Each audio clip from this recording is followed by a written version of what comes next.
Hey everybody, Jazzy here. Here is my recap for year 11 of Thrill of the Grill, my solo Warly World over on Twitch. Kicking off the new year with a giant harvest of some of my absolute favorite giant crops. I'm mainly looking to grow onions for making moqueca, but the garlic and the peppers I will happily use for spices. So I'm throwing the onions into a bundle with fish, and the other crops I'm just going to grind up right away. It's time to unwrap all of my crumpled packages I fished up from the Oasis last summer. Looks like we got about 3 festive lights from 25 packages, which is actually fine. It's a little weird explaining the odds of getting a festive light because the loot table shifts based on which blueprints you've already learned, but basically, anytime you get a trinket from a package, there's this 1 in 6 chance of that being a festive light instead. If I absolutely had to ballpark the overall odds, I'd say once you learn all 3 Oasis blueprints, you'll probably get 1 light every 12 crumpled packages. Maybe more if you're lucky. And now I want to grab the final 2 giant crops for our showroom, eggplant and pumpkin. And we're gonna get them at the same time by planting them with corn for a self-fertilizing combo. It's too bad that Warly doesn't really benefit from the higher hunger raw crops the way other players do. Stuffed eggplant and pumpkin cookies are just not that good for him, and because of the repeat dish penalty, he doesn't really benefit from mass producing either. So most of these veggies are gonna end up as crockpot filler. Day 706, we're fighting our first Klaus of the year, and then a bit of magic actually happens.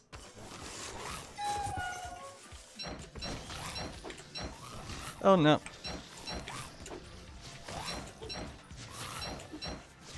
In that case, let's kill him right away. Yes! Yes, yes, yes, yes, yes, yes, yes, yes, yes.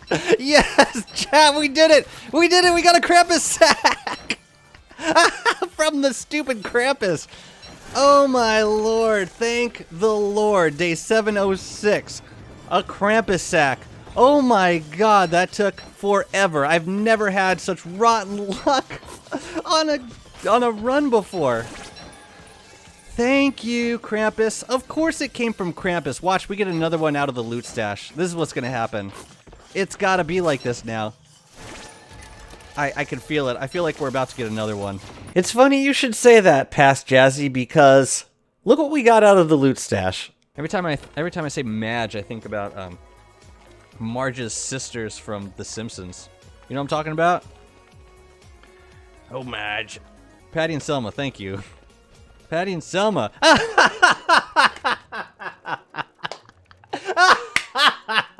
Of course that's what would happen. Of course we get a Krampus sack out of the friggin' loot stash too. Of course. It couldn't have happened any other way. This is Clay. Fix your game. Of course that's what would happen. No, seriously, let's talk about this loot stash. 2 lights, a mandrake, a glowcat blueprint, and a Krampus sack. Not to mention the sack that dropped from the Krampus. This is just 707 days of luck saved up and completely cashed out all at once. Having a Krampus sack is going to make base building and ruins clearing so much easier, and losing that piggyback speed reduction is going to be a very literal load off my back. Thank you, RNG.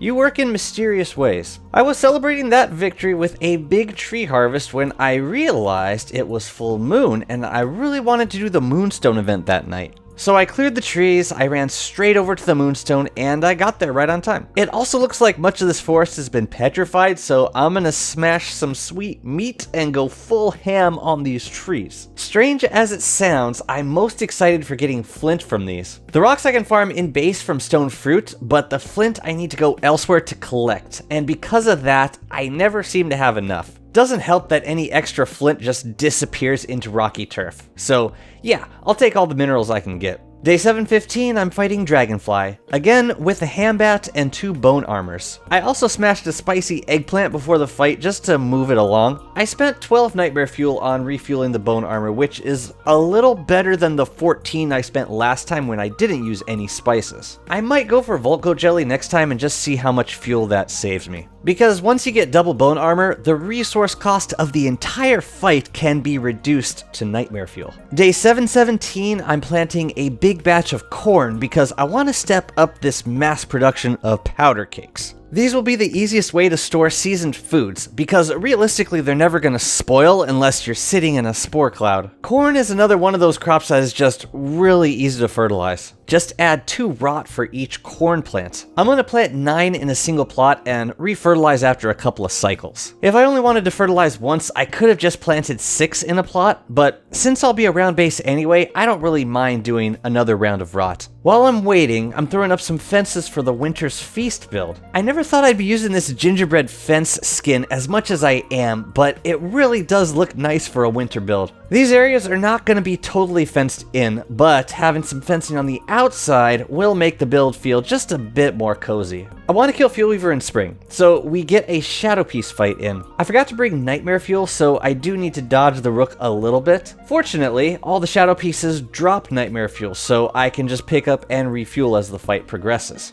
And I goofed, because I planted 18 more corn, but they're no longer in season, which means they have no chance of becoming giants. In my defense, they are the only crops out of that last combo we did that does not work in winter. And I still could have done the combo by swapping corn with asparagus, but I wasn't really thinking. Well, Klaus number 2 of the year will give us an eyeball and light. I'm still gonna fight Klaus as often as possible for those festive lights before Winter's Feast ends. Yes, I realize Winter's Feast is over as you are watching this. I was doing a werepig harvest on the full moon when we get an awfully timed hound wave. But fortunately, the winter nights are really long, and we managed to deal with the hound wave, then double back and kill all but one of the pigs before the night ended. Lovely. First day of spring, I'm back in the atrium gearing up for Fuelweaver when I realize that I forgot the key. Fortunately, the key is only a couple telepoofs away, and not back through a tentapillar. But hey, remember that time the obelisk pushed my piggyback into the void? Apparently it clips characters out of bounds as well. This is an awesome discovery, and it'll save me uses of a lazy explorer coming back from the atrium. I can even walk past all the newly generated ruins and the monkeys coming back, then just do a rescue command in chat to get back to land. It's glitchy as hell, but I've got no reservations about using unintended game mechanics to my advantage. Fuelweaver dead? Ruins reset? Stupid atrium clockworks trying to kill my victory buzz. Dispatched. Think I'll treat myself to a scenic void walk back to Hutch. Hi, Hutch. Okay, back in spring, I'm gonna do a round of 6 dragon fruit plants and just manually fertilize them. Dragon fruit consumes 4 arrows of manure, so you can max out a farm plot with manure at the beginning and plant 3 dragon fruit. Planting any more in the same plot means they'll run out of manure before they finish growing, so to get the family bonus, I'm gonna plant another 3 in the adjacent plot and fertilize exactly the same way. I know there's the crop combos, but sometimes I just want a certain crop, and if I have tons of fertilizer on hand, it's just more convenient for me to farm this way. Day 743, I'm starting to work on a new area for a hound trap. The idea behind this is that there will be a center safe zone with all the HOUNDIUS, and surrounding it will be these lines of statues that the hounds will get trapped on while trying to run through. They don't recognize the statues when they're pathfinding to a target, so they have a very small chance of actually running around the statues. This is going to eventually save me loads of time and resources having to constantly reset and rebuild tooth traps. So even if it takes an entire season to move all the statues into position, it will be time well spent. Day 744, my lure plant boat drifted away. I don't really know what nudged the boat, but I do know that even a tiny nudge will set a boat into continual motion, and over time the boat will just float out to sea. I really should be throwing an anchor down on every boat I own, just to prevent this from happening. But this is also why I dislike boat bridges, because if a narwhal or malbatross nudges a boat with a wave, then that boat will slowly just drift away. And the only way to avoid this is by putting an anchor on every single boat. Screw that, I'll sail. I like sailing, I like finding bottles. We got a frog rain, and finally, the moose goose decided to spawn at the spawner in Deciduous near the desert. I like this frog rain method a little better than beefalo because with a heavy frog rain, you can easily wipe out an entire herd. Worst case scenario with goose is you get a bunch of duck meat and frog legs. Oh, the humanity. Finally, it's over.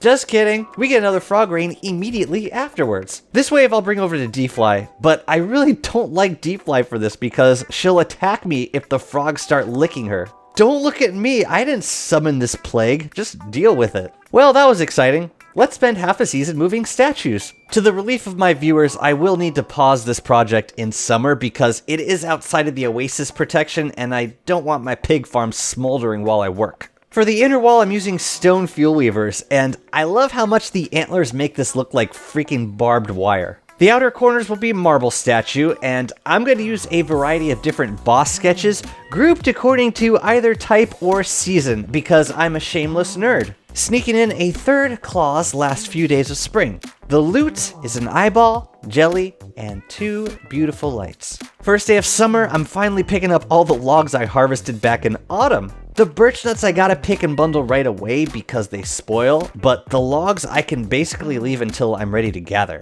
I'm doing a bit more summer farming with a crop of tomato and dragon fruit in a 2-to-1 ratio. If this seems like a lot of farming, you're right. But honestly, when I think about how much time it would take to grow this much with the old farms, I shudder. We are going to have enough tomatoes for about 2.5 stacks of moqueca. And with all the oasis fishing we're doing in summer, this is soon going to become a very easy dish to make. I was also working on this little strip of deciduous turf that just kind of sat awkwardly between 2 larger builds. I really like being able to focus on decorating these in-between spots of turf that usually occur naturally in a base after the larger builds get made. And it's fun figuring out what to do with these smaller zones and, make them pleasant to walk by. Last couple days of summer, I'm back at the hound trap moving the last of the statues into position. This project is such a load off my back. Hound waves are just one of those constant nuisances in the game, so having a dedicated trap that requires absolutely 0 upkeep is going to save so much time. It was a productive year all in all, even aside from the stupid dual Krampus sack drop. Next year is going to be a big one. We're going to fight Misery Toadstool, just Warley and the big yellow frog, and then we got some more ruins to clear. I hope you're enjoying the series, and I definitely hope to catch you live next time over on Twitch. Take care.